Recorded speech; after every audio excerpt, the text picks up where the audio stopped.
Fis-Sibt Iswed, 3 persuni tilfu ħajjithom f'inċidenti separati ta' traffiku li seħħu f'ħinijiet differenti tal-jum u postijiet differenti tal-pajjiż. L-ewwel inċident seħħ kmieni filgħodu fil-Mellieħa meta għal ħabta ta' siegħa u nofs karozza tat-tip x-xufier baqgħet dieħla f'ambulanza tas-Soċjetà Maltija tas-Salib l-Aħmar fit-Tela ta' Selmun.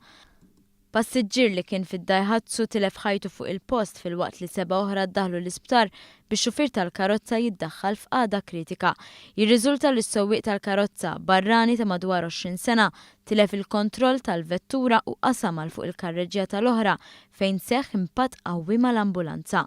Sakemm waslu 4 ambulanzi ta' Mater Dei fuq il-post u l-ħaddiema tal-Protezzjoni Ċivili li ħarġu lil midruba mill-karozza, l-ewwel għajnuna ingħatat mill-ħaddiema tal-ambulanza involuta fl-inċident għalkemm il-persuni ta' fuqha wkoll sofrew ġrieħi ħfief. Għal-ħabta ta' t-tmienja ta' filgħodu mbagħad it-tajjer anzjan ta' 72 sena fil-Marsa, ir-raġel intlaqat minn vettura tat-tip Citroen misjuqa minn raġel ta' 37 sena residenti ħaż-Żabbar. Jidher li r-raġel kienet jipprova jaqsam it-triq bis-swit il-kavallerija tal-pulizija.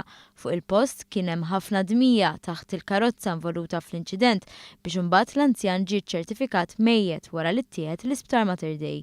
Inċident ieħor seħħ għal-ħabta tas-siegħa u nofs ta' wara nofsinhar fil-Baħrija, dan ħalla anzjana oħra ta' 78 sena mejta wara impatt bejn karozza Toyota Corsa li kienet passiġġiera fiha u Land Rover li kienet ipparkjata. Għalkemm missejħet ambulanza l-anzjana ġiet iċċertifikata mejta fuq il-post, din kienet it-tielet fatalità matul il-ġurnata tas-Sibt u l-14 il-fatalità kawża ta' inċidenti stradali mill-bidu tas-sena sa issa.